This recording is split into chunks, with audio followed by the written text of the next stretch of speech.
So before we get carried away, let's read our Bibles now. Folks haven't been reading their Bible. In a way, it reflects the broader debate that we've been having in this country for the last 30 years over the role of religion in politics. For some time now, there's been plenty of talk among pundits and pollsters that the political divide in this country has fallen sharply along religious lines. In fact, the single biggest gap in party affiliation among white Americans today is not between men and women, or those who reside in so-called red states and those who reside in blue, but between those who attend church regularly and those who don't.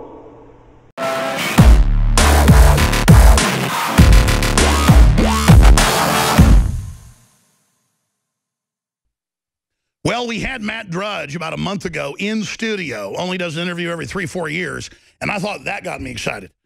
But I'm telling you, Donald Trump is our guest, ladies and gentlemen, for the next 30 minutes or so. And obviously, he is a maverick. He's an original. He tells it like it is. Doesn't read off a teleprompter. Neither do I. He's self-made. This whole media operation that reaches 20 million people a week worldwide, conservatively, self-made. That's why I'm so excited. And he joins us from Trump Tower in New York City. He is the leading 2016 Republican presidential contender. Donald Trump, again, joins us. And I've got so many questions. But first off, Donald, thank you for joining us. Thank you, Alex. Great to be with you. I've got so many questions, but you are vindicated. This has got to be the 50th time the last 6 months on the radical Muslims celebrating, not just in New Jersey, but New York, Palestine, all over. What do you have to say? They're still attacking you, though we've got Dan Rather on video. We've got New York Post. We've got Washington Post. We've got, I mean, what's going on here? Well, I took a lot of heat, and I was very strong on it, and I held my line, and then all of a sudden, you know, hundreds of people were calling up my office. I was the other day in Sarasota, Florida, and people are in line, and we had 12,000 people, which is fantastic. And the people were saying, many of the people from New Jersey, 4 or 5 people said, Mr. Trump, I saw it myself. I was there. They talked about Patterson, but they said, I saw it myself, Mr. Trump. I was there. So many people have called in, and on Twitter, @RealDonaldTrump, they're all tweeting. So I knew it happened, and I held my line, and people wanted me to apologize, and we can't do that. People like you and I can't do that so easily. Now, we can do it if we're wrong, Alex. Donald J. Trump is calling for a total and complete shutdown of Muslims entering the United States. It doesn't matter. I want surveillance of these people. I want surveillance if we have to, and I don't care. Are you ready for this, folks? Are you ready? Oh, they're going to make it such a big deal. They're going to make it so big. He said something so politically incorrect. I want surveillance of certain mosques, okay? If that's okay. I want surveillance. We're going to run over evil, and there's going to be other fights, but I'm telling you, these churches have been run by the globalists for a long time. They've taught you to stand down. They've taught you it's the end of the world. It might be. The point is, God's not going to recognize you if you don't stand up against evil now and hide out in these demonic churches. I can't go in these big churches. I'm a sensitive person.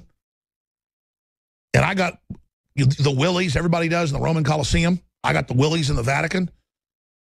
I get worse willies in these big mainline churches than I got in the Colosseum at Rome.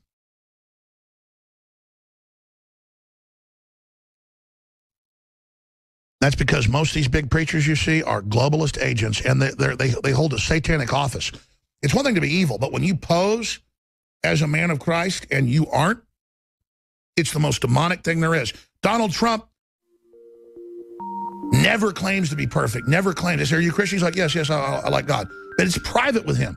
And then he's ashamed of things he does. So For a religious leader to question a person's faith is disgraceful.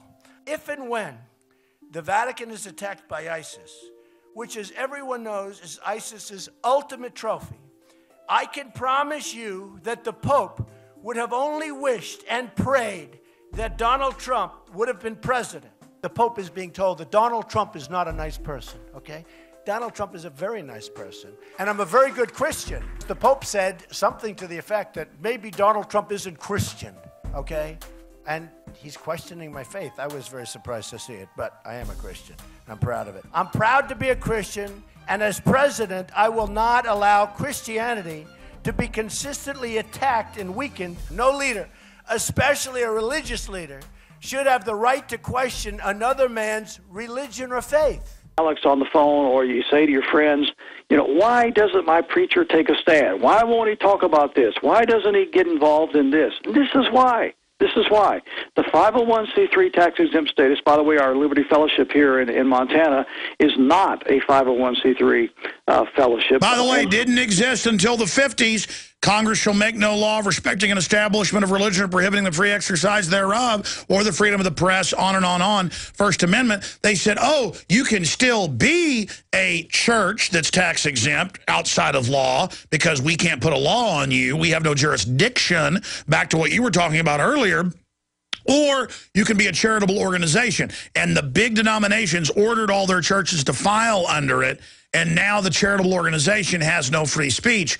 When it doesn't get any clearer than the First Amendment, Congress shall make no law respecting the establishment of religion or prohibiting the free exercise thereof, or of the press, or of the people to peaceably assemble. I mean, it just goes on and on. Read the First Amendment. It's all right there.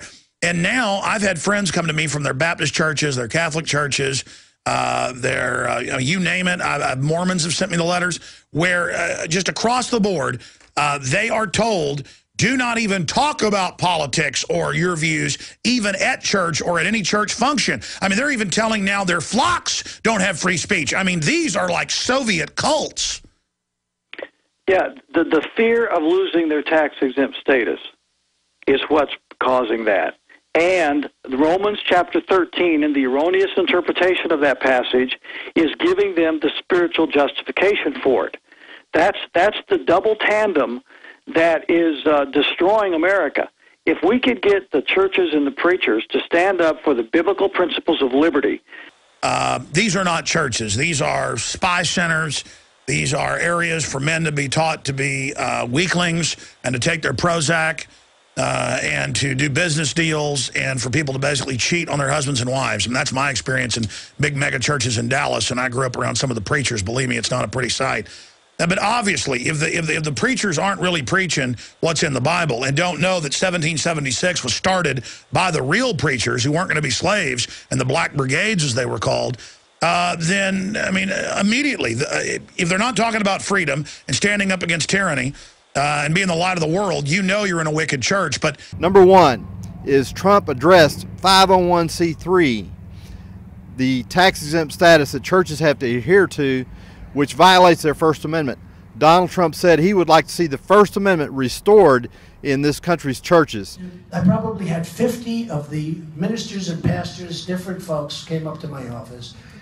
And they're really under tremendous pressure because they don't want to have their tax-exempt status taken away. Yeah. This happened during the Lyndon Johnson presidency. And I said, why is it that you folks are pushed around so much? Christianity. These are the pastors. And these are strong people. These are really strong people. Why do you allow them? Why aren't you more forceful?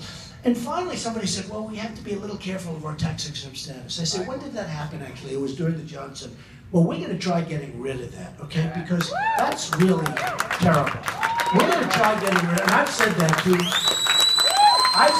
to a lot of evangelicals, a lot of great Christians. We're going to try getting rid of it because it sort of means that somebody walking down the street has more power than somebody of religion, of our religion, of Christianity, somebody that's an evangelical.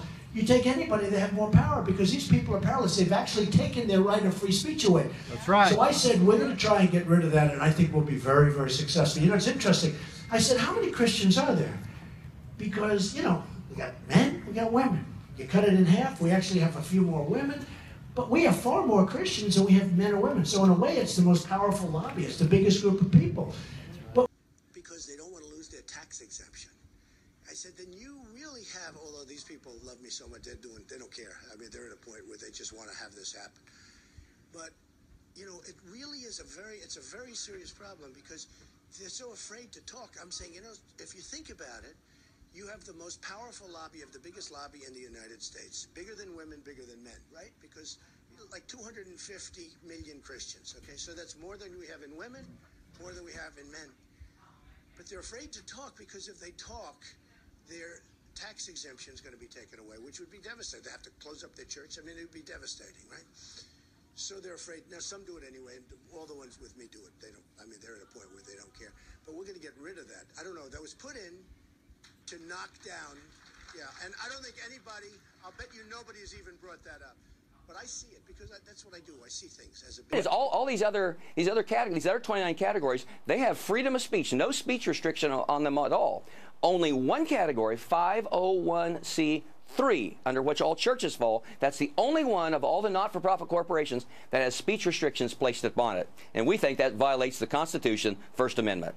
Jim, it is a pleasure. You know, it's interesting because I think it may be that the IRS and the threat of the IRS action has been hanging over the heads of pastors and churches for over 60 years. The fact is, it's about time to test it and see if there's really any teeth in the tiger. We shall soon see. Perhaps, maybe they'll sue you. I just hope not me. That's my goal. Jim, thanks so much. Great to talk to you, and always a pleasure, my friend. Thank you. Good being with you, Governor. Thank you. I rise today to express my concern about troubling new developments in Russia. Russia's parliament, the Federal Assembly, has just approved so-called anti-terrorism legislation that actually criminalizes free speech and that attacks religious liberty. If President Putin signs this legislation into law in the coming weeks, it will be illegal for Christians to share their faith outside of a church building, as if faith is constrained by the four walls of a structure or belief by a single day of the week on the calendar. Following the pattern already established in China, only approved churches adhering strictly to government dictates regarding religion will be tolerated. All churches desiring to remain independent of government compliance will be disbanded, their houses of worship converted to other uses, or simply burned to the ground, and their pastors incarcerated. Churches submitting to government regulation will be forced to modify their beliefs to conform with the anti-Christian attitude of the almighty state. No exceptions will be allowed. Brought into each country, into each religion, and there will be no choice because the whole thing is control. The entire basis of the one world religion is humanism. And humanism, when you take it back to its roots, is strictly atheism, paganism, and eventually, if you trace it back even further, you are actually right into the occult. If United Nations has their way, there will be curtailment of our right to practice religion. They are not going to be believers in the right to practice our religions as we have seen fit throughout this country, and therefore those individuals who are interested in this subject certainly cannot be complacent about what the United Nations is doing.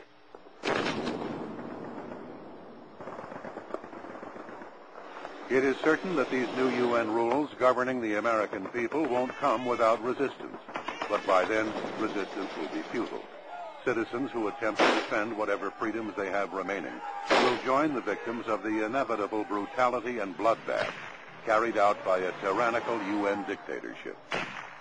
For those still wondering if the United Nations would actually resort to such atrocities, consider for a moment the UN's lesser-known side.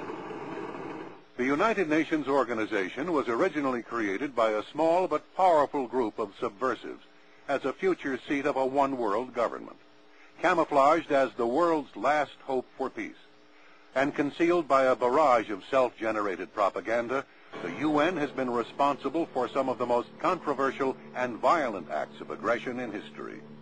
Since its founding in 1945, the UN has made gradual and significant progress toward the ultimate goal of its founders, world domination. Today, enormous in size and influence, the UN has a countless number of programs, agendas, and conventions ready to supersede the laws and practices of all nations, most certainly including the United States. Politics depends on our ability to persuade each other of common aims based on a common reality. It involves compromise, the art of what's possible. And at some fundamental level, religion doesn't allow for compromise. It's the art of the impossible. And on my way here, Donald Trump gave me a call. And I told him, Mr. President-elect, you're too busy. We don't need to talk. But we still spent over 5 minutes. He said, listen, Alex, I just talked to the kings and queens of the world leaders, you name it. But he said, it doesn't matter. I wanted to talk to you to thank your audience, and I'll be on the next few weeks to thank them.